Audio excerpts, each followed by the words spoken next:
Praise the Lord everyone. सबको जय मसीह की। मैं बिलीव करती हूँ आप ब्लेस्ड होंगे और खुदावन करूँ सचमुच आपको छुएगा और आज़ाद करेगा।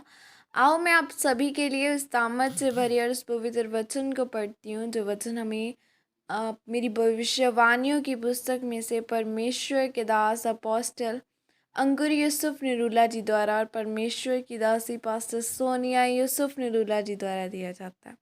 आओ मैं उस वचन को पढ़ती हूँ।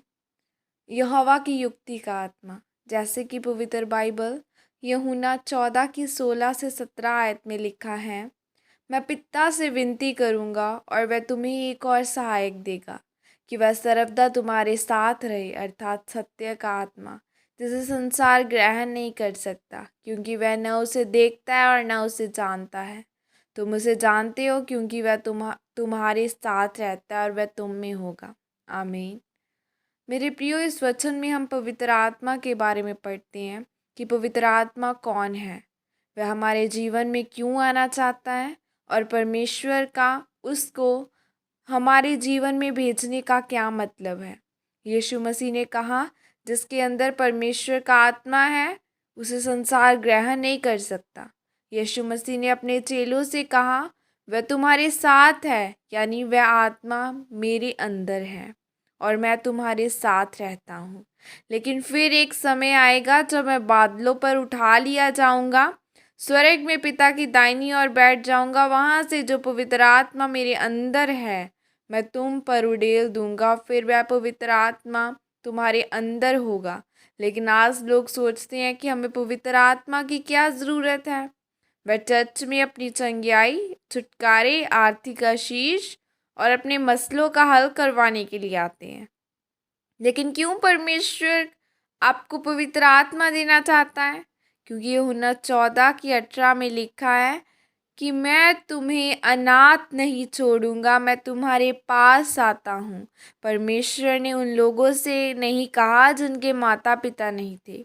परमेश्वर चेलों से बात कर रहे थे कि मैं तुम्हें सत्य का आत्मा दूंगा। परमेश्वर ने कहा, थोड़े दिनों के बाद तुम पवित्र आत्मा से बपतिस्मा पाकर परिपूर्ण हो जाओगे।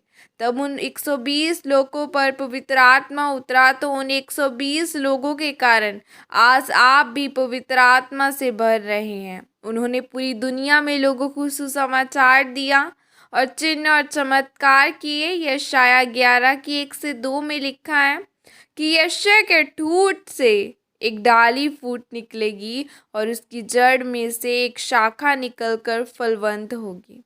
यहोवा का आत्मा बुद्धि और समझ का आत्मा है, युक्ति और पराक्रम का आत्मा और ज्ञान का आत्मा, यहोवा के भय का आत्मा उस पर ठहरा रहेगा। परमेश्वर ने अपने नबियों के द्वारा बताया कि जब यीशु मसीह आएगा तो उस पर बुद्धि और समझ का आत्मा होगा। और यहाँ शैतानी बुद्धि को नहीं बल्कि ईश्वरीय बुद्धि की बात की हो रही है। एक दिन सदूकी और फरीसियों ने पौलुस को यीशु मसीह का सुसमाचार सुनाते देखा और उसे पकड़कर मारना चाहा। सदूकी यह मानते थे कि यीशु मसीह के मरने के बाद जी उठना नहीं है और फरीसी यह मानते थे कि मरने के बाद जी उठना है। तब पौलुस ने वहाँ अपनी बुद्धि के वरदान को इस्तेमाल किया। उसने कहा कि हे मेरे भाइयों, मैं इस बात का प्रचार कर रहा हूँ कि यीशु मसीह मरे हुओं में से जी उठा। और वह दोनों एक दूसरे की बात से लड़ने लगे और पौलुस फिर वहाँ से बच निकला।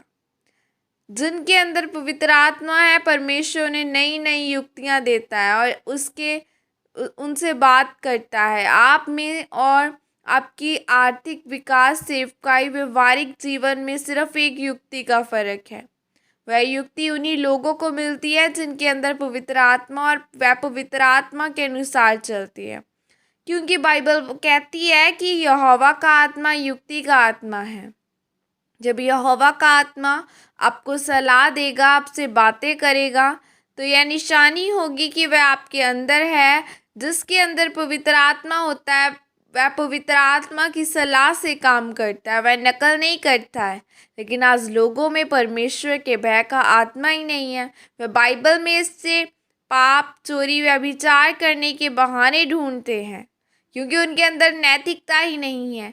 इसीलिए मेरे प्रियो, अगर आप परमेश्वर से आशीषों को लेना चाहते हैं तो परमेश्वर से पवित्र आत्मा को मांगे। जब आपके अंदर पवित्र आत्मा होगा तो आपका जीवन एक समान नहीं रहेगा, आप एक स्थान पर नहीं रहेंगे, वह आपकी अगुवाई करेगा और आपको बढ़ाएगा। आमीन। और ये अंगीकार आपकी तरफ से किया जाए।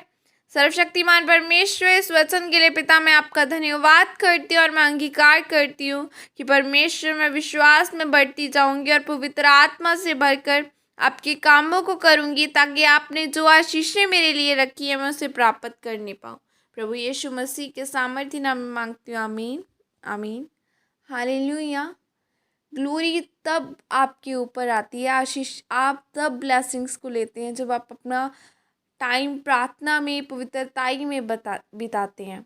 जब आप लोगों के बारे में फ्री टाइम में लोगों की चुगलियां नहीं करते, लोगों की बातें नहीं करते, बल्कि खुदावन का वचन शेयर करते, तब ग्लोरी आपके ऊपर आती है। हालेलुया। किसी की बुराई मत करो, उस समय खुदावन के वचन को याद करो कि खुदा का वचन क्या कहता है। आज लोग अपने फ्री टाइम में बातें करते हैं एक दूसरे की, ऐसा मत, ऐसा करने से आप क्या ले लोगे? आप कुछ नहीं लोगे। इसीलिए जब वो टाइम, बातें करने के टाइम, वहाँ से उठो, अपने रूम में जाओ, प्रार्थना करो, देखना आप कितनी ब्लेसिंग को लेंगे।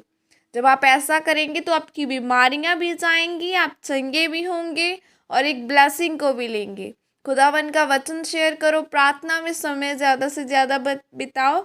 जिन्होंने आपके साथ बुरा किया, सबसे ज़्यादा प्रार्थना उनके लिए करो। खुदावन आपको ब्लेस करेगा। God bless you all. Praise the Lord. जय मसीह।